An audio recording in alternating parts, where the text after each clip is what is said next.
Tip என்னன்னு பார்க்கலாம். இந்த மாதிரி பிளாங்கெட்லாம் வந்து பார்த்தீங்கன்னா, நம்ம சம்மர் வந்துருச்சு. ஸோ இந்த டைம்ல நம்ம யூஸ் பண்ண மாட்டோம். ரொம்ப கோல்டா, சில்லா இருக்கும்போது தான் நம்ம கண்டிப்பா யூஸ் பண்ணுவோம். அத அப்படியே வந்து நம்ம ஃபோல்ட் பண்ணி வச்சுட்டு, நம்ம நெக்ஸ்ட் டைம் எப்ப தேவையோ அப்ப எடுத்து யூஸ் பண்ண பார்த்தீங்கன்னா, அதுலேருந்து ஒரு ஸ்மெல் வரும். ஸோ அந்த ஸ்மெல் வராம இருக்கிறதுக்கு நல்லா வாசனையா இருக்கக்கூடிய பவுடர வந்து இந்த மாதிரி பிளாங்கெட்டோட கேப்லலாம் நல்லா ஸ்ப்ரெட் பண்ணி தேய்ச்சு விட்டுட்டு, இத வந்து நீங்க அப்படியே ஃபோல்ட் பண்ணி வச்சீங்கன்னா, நல்ல ஒரு ஸ்மெல்லா இருக்கும். ஸோ நீங்க நெக்ஸ்ட் டைம் எடுத்து எத்தன மாசம் கழிஞ்சு நீங்க இத எடுத்து யூஸ் பண்ணாலுமே உங்களுக்கு நல்லா ஃப்ரெஷ்ஷா இருக்கும். ஸோ கண்டிப்பா இந்த டிப் யூஸ்ஃபுல்லா இருக்கும். ட்ரை பண்ணி பாருங்க.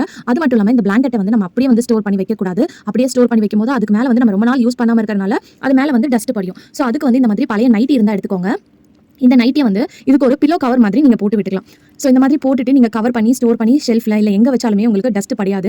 அந்த அப்படியே டஸ்ட் படிஞ்சாலும் அந்த நைட்டி மேல தான் படியும். அத எடுத்து நீங்க வாஷ் பண்ணிட்டு கூட வேற எதுக்காவது ரீயூஸ் பண்ணிக்கலாம். சோ பிளாங்கெட்ட வந்து நம்ம அப்பவே வந்து எடுத்து நீங்க யூஸ் பண்ணிக்கலாம். வெயில்ல காய போடணும், அத வாஷ் பண்ணணும்ன்ற அவசியமே வந்து பாத்தீங்கன்னா உங்களுக்கு இருக்காது. சோ இந்த மாதிரி ஸ்டோர் பண்ணி வைக்கும்போது உங்க பிளாங்கெட்ல வந்து அழுக்கும் படியாது. அதே சமயத்துல நல்ல ஒரு ஸ்மெல் வந்து பாத்தீங்கன்னா இருக்கும். ஏன்னா சம்டைம்ஸ் நம்ம ரொம்ப நாள் கழிஞ்சு ஏதாவது ஒரு பொருள் எடுத்தோம்னா அதுல இருந்து ஒரு மாதிரி ஊச ஸ்மெல்லாம் வரும். அந்த ஸ்மெல்லாம் வராம இருக்கிறதுக்கும் அதே மாதிரி பிளாங்கெட் அழுக்கு படியாம இருக்கிறதுக்கு இந்த டிப்ப ட்ரை